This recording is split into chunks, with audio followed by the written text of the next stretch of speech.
Banyak-banyak sofa yang ada dekat Gudang Bosijan. Cik Zawiyah, tak saya Angel. Cik Zamila daripada Kampung Peserai Kecil.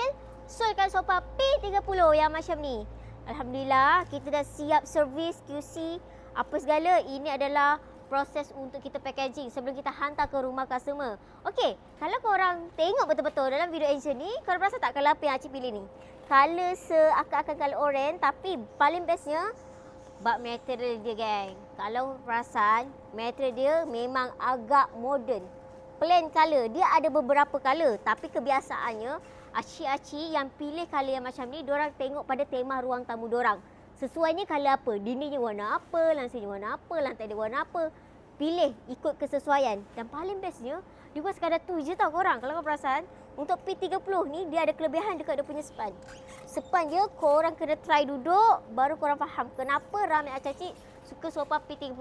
So, Alhamdulillah yang ini P30 dah sold. Andai kata korang tengok video Angel, korang kata, Angel ada tak yang macam ni, rupa yang sama tapi range harga yang berbeza? Boleh.